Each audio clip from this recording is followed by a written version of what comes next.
Out where the wind doesn't ask your name and the land forgets what you used to be there, arrived a woman dressed in satin shoes and secrets. Her name was Evelyn May Porter, though no one knew it yet. All they saw was a city woman, too polished for prairie dust, stepping off a mail wagon with a single trunk and a look that said she wasn't here to ask for permission. But she wasn't here for romance, not anymore. She came because she had nowhere left to belong. Her mail-order groom had promised her a homestead, a new beginning, and the kind of steady kindness she'd never known, not in her late father's cold mansion, nor in the brittle expectations of Boston's social calendar. But what she found wasn't a husband, only ashes. The house was gone, burned to the ground, no note, no neighbors, just smoke-stained silence and 7 fence posts still standing like broken teeth. Any other woman might have turned right around. But Evelyn didn't flinch. Because the truth no one knew, not the driver, not the town, not even the man who built her kitchen table with one hand and a quiet smile, was that Evelyn May Porter had more than lace in her suitcase. She carried a secret fortune hidden deep in the folds of her hem, enough to buy her way back east, enough to build a new home anywhere. But she didn't. Instead, she stayed. And just a few miles down the road, a one-armed carpenter named Silas Avery was cutting wood with his teeth and stubborn hope, never dreaming that the woman who would change his life forever was standing alone on scorched soil. What brought them together wasn't fate or fireworks. It was something slower, something stitched with respect, with patience, with the way two bruised hearts begin to trust again when no one's watching and no one's asking for more than you can give. This isn't a story about riches or beauty or even the West as you remember it. It's about how two people both once broken in quiet ways found that love doesn't always arrive with a wedding band or a grand gesture. Sometimes it shows up wearing old boots, carrying a hammer, and offering you half a chair to sit on while supper simmers. So if you've ever been told you're too much or not enough, too old, too quiet, too late to begin again, this story is for you. Because out here on this wind-worn prairie, someone stayed, and someone saw, and together they rebuilt not just a house, but something far more rare, a home. The train whistle pierced the morning hush, a long, aching sound that trailed off into the Wyoming sky. On the platform of a small, wind-worn station stood Evelyn May Porter, clutching a small carpetbag in one hand and her mother's Bible in the other. She wore a dress 2 years out of style, and a bonnet that shaded her face more out of habit than modesty. At 38, Evelyn was what the world called past prime. Too old to be a bride, too quiet to be seen, too unmarried to be understood. She had long ago stopped listening to what others thought, but today she was a bride. Sort of. She had answered an ad placed in the Grit newspaper 2 towns over. A widower rancher named Thomas Merritt was looking for a wife of good heart, gentle nature, and practical hands. He offered a home companionship in the kind of hard life that didn't pretend to be anything else. Evelyn didn't tell him everything in her letters. She hadn't mentioned the inheritance from her aunt back east didn't seem right to lead with money. She'd also left out that she'd once been betrothed to a man who called off the wedding the morning of said she was soft in spirit and not built for frontier living. That had been over a decade ago. She was done waiting. But when the stagecoach turned down the last bend and the driver motioned toward the property, Evelyn's chest tightened. There was no house. Just smoldering ash. The homestead, the one she'd imagined in her letters, prayed over at night, had burned to the ground. The barn collapsed. Fencing scattered. No one was there. No man named Thomas waiting with a hopeful smile. Just silence and smoke. Evelyn stepped down skirts catching cinders. The driver tipped his hat and muttered, "I can't wait around, ma'am." And then he was gone. She was alone, in the middle of nowhere, with no husband, no shelter, and a fortune stitched inside the lining of her skirt. She could have cried. Instead, Evelyn stood in the wind, squared her shoulders, and whispered, "Well, I suppose we begin with what's left." She didn't yet know someone had been watching her from a distance, a man with a limp in his gait and one sleeve pinned up. But she would, and nothing would ever be the same again. What will Evelyn do now, stranded with nothing but ashes and a secret fortune? And who is the silent stranger watching her from the trees? It was the wind that brought him dry, sharp, and scented faintly with juniper. Evelyn heard the creak of a saddle, the slow step of a horse. She turned, clutching the folded contract in her gloved hands, expecting another townsman coming to gawk at the ruins or ask questions she wasn't ready to answer. But he wasn't like the others. The man dismounted slowly, favoring one side. His left sleeve was pinned neatly at the shoulder, his coat dusty with the trail, and his boots worn to the soles. But his eyes, steady kind, the color of faded bluebells, met hers without hesitation. "You're the bride?" he asked gently, as if he already knew. "I suppose I am, Evelyn," said voice soft, holding herself straighter than she felt. Though it seems the groom had other plans. He nodded once, not with pity, but understanding. "Name's Silas," he said. "Silas Hart. I built this place before the fire took it. Then I lost my arm and folks figured I couldn't finish it. Guess they forgot I still got one good hand and a stubborn streak." She stared at him, uncertain what to make of this man who didn't look away from her worn dress, her middle-aged frame, her confusion. He didn't apologize for the wreckage. He didn't promise anything either. "Why are you here?" she finally asked. Silas shrugged with his one shoulder. "Because someone ought to help you rebuild. And I don't believe in leaving folks stranded." He gestured to the blackened beams, the half-standing chimney. "Looks like we've both been left behind. But that don't mean we stop building." It was the first time Evelyn didn't feel like a burden since she stepped off the train. Not a fallen woman or a rejected promise, but a person standing in the ruins with someone who understood brokenness. And maybe the first stone of something new was already underfoot. She didn't come west to fall in love.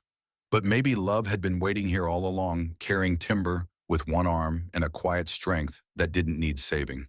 The days that followed weren't romantic. They were hard. Evelyn rose before the sun, her hands blistered by noon, her back sore by evening. She cooked simple meals over a campfire, bread, beans, sometimes a bit of salted pork when Silas brought supplies from town.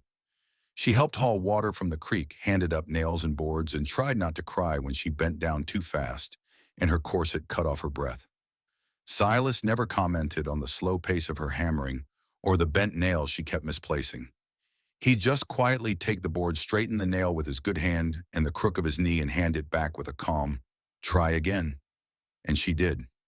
Each day Evelyn learned a little more, not just about how to brace a beam or patch a roof, but about the kind of man Silas was.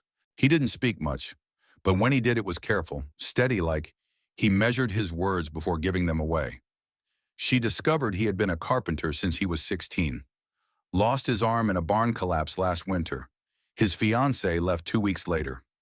"I wasn't half the man she wanted," he said almost offhand, like it didn't hurt anymore. But Evelyn saw the way his jaw tensed after.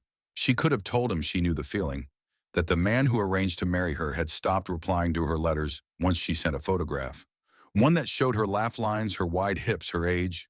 She could have told Silas that before this trip, she was almost claimed by a man back east who wanted a servant more than a wife. But she didn't. Not yet. Some things take time to name. Instead, she handed him a cup of coffee and sat beside him on the stone steps they'd finished building that day. "What made you keep building even after everything burned?" she asked softly. He looked out at the hills, gold in the fading light. "Because I still needed a place to come home to," he said. Something in Evelyn's chest stirred. Maybe. So did she. She came with nothing but a secret fortune and a broken heart. But in the slow rhythm of nails and timber, something deeper was being built. Not just a house, maybe a home. The weather turned colder. Evenings brought a sharp bite to the wind, and Evelyn found herself huddling closer to the fireplace Silas had rebuilt stone by stone. The walls were still half-open roof, not quite sealed, but somehow it already felt more like a home than any place she'd ever lived. She found herself laughing, more soft, startled laughter that came when Silas made dry comments under his breath, or when he taught her how to swing a hammer with her whole body instead of just her arms. Still, something remained unsaid between them. There were moments, brief ones, when Silas would look at her too long, when their hands brushed and neither of them moved away. But just as quickly, he'd shift back into himself, quiet, polite, distant, as if afraid to expect anything more than the companionship of shared work. And Evelyn still hadn't told him. Not about the money, Not about the inheritance that sat untouched in a bank back east, a fortune left by an aunt who had once been disowned for marrying a stable hand. It was enough to buy 10 homesteads, enough to build something grand. But she hadn't come to build something grand. She had come to build something real. She feared telling him would change the way he saw her, that it would twist what they were building into something he hadn't chosen, that it would make him feel less than. And then one evening, as she was folding blankets and preparing for bed, she saw him standing by the window, just looking at her. "I never expected you to stay," he said. The quiet in his voice held years of wounds. Evelyn stepped closer. "And yet I did." He nodded. "You didn't come for comfort, not for ease. You stayed when it was all ash and broken. I came because I wanted to be seen," she whispered. For the first time his eyes met hers, not guarded, not hesitant, just present. And she realized maybe he had seen her all along. Two people, each carrying pieces of the past they didn't know how to name, now stood at the edge of something new. But secrets have weight, and even quiet hearts must decide when to speak. It was the silence between them that finally gave her the courage. One cool morning, with the prairie still silvered in frost, Evelyn stepped outside and found Silas kneeling beside the porch, fixing the hinge on the feed shed door. She carried a tin box wrapped in linen, a box that had traveled with her across every dusty mile from Virginia to Wyoming. She held it like it might burn her palms. "Silas," she said softly, "can I talk to you?" He sat back on his heels, brushing sawdust from his sleeve, and nodded. "Always." They sat together on the porch step, the box between them like a sleeping animal. Evelyn stared at it for a long moment before unlatching the lid. Inside was a velvet pouch cracked with time, a folded letter in a woman's spidery hand, banknotes, jewelry, and a passbook showing an inheritance large enough to change everything. "I never told you," she said quietly, "because I was afraid you'd think I came here to rescue you. I didn't." He looked down at the contents without touching them, then up at her. "Why show me now?" "Because I trust you. Because this," she gestured to the home they were building, the quiet evenings and shared laughter. "This is the first thing I've ever had that felt earned."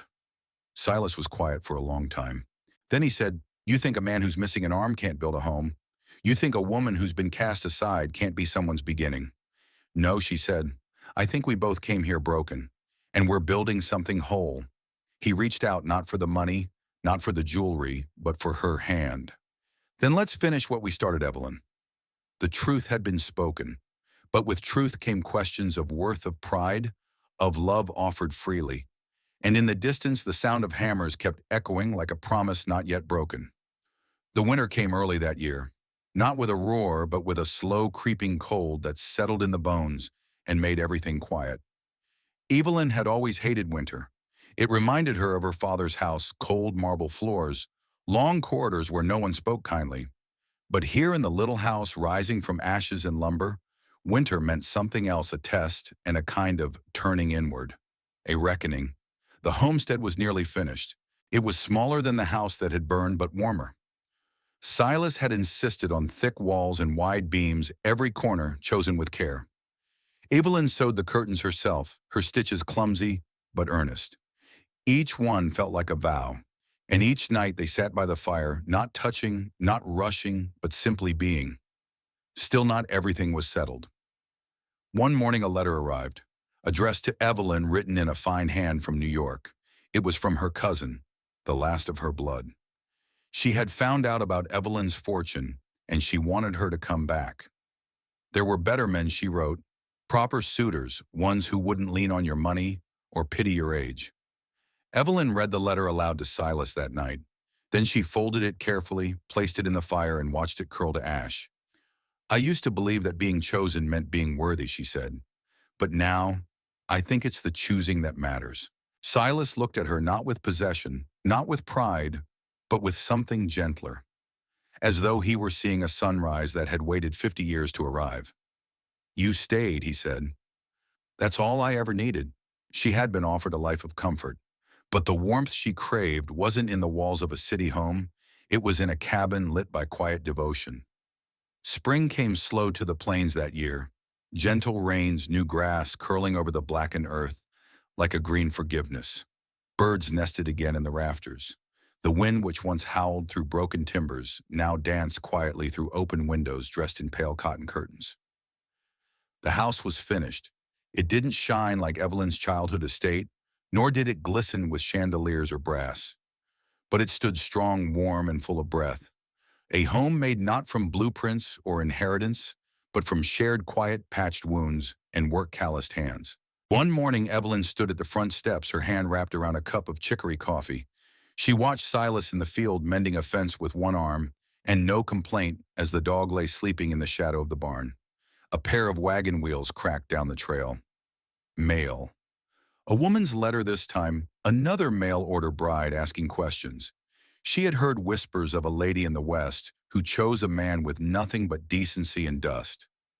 Was it true? Evelyn smiled, gently folded the letter, and slid it under the wooden box she used for keeping stories not yet told. That night, as Silas placed one warm bowl of stew into her hands, Evelyn said softly, "You know, I used to think I came here to give someone a second chance." Silas raised his brow. "But really," she whispered, "you gave one to me." He took her hand, not the one holding the bowl, but the other, the one that used to shake when someone raised their voice. "You stayed," he said again. "That's all I ever needed." Outside, the prairie night sang its low lullaby. No fanfare, no grand promises. Just two souls quiet, aged true, sitting side by side in a home that had chosen them both. Sometimes the strongest love begins where the ashes still smoke. Evelyn May Porter came west expecting a husband. Instead, she found 7 burned posts and a sky too wide for answers. But rather than run, she stayed. Not because she had to, but because she chose to. And Silas, the quiet carpenter, with one arm and a wounded past, didn't offer her pity.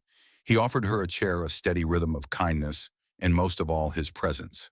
Day by day, they built not just walls and rafters, but a kind of peace neither had ever known.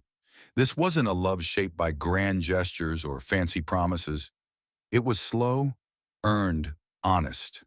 It looked like holding silence together, like sharing cornbread on the back porch, like two people once discarded, choosing to believe in each other. One nail, one evening, one breath at a time. Maybe you felt like Evelyn. Maybe your worth has been questioned, or your heart weathered by years of waiting. If so, may this story remind you sometimes the ones who see us clearest are the ones who've suffered too, and healing can come in the most unexpected forms. If this touched your heart, we invite you to subscribe to None, Wild West Saga, where forgotten stories are given voice and dignity. Leave a comment, tell us, would you like to see more stories like this one? Because somewhere out there another soul is waiting to be seen, to be chosen, to be home.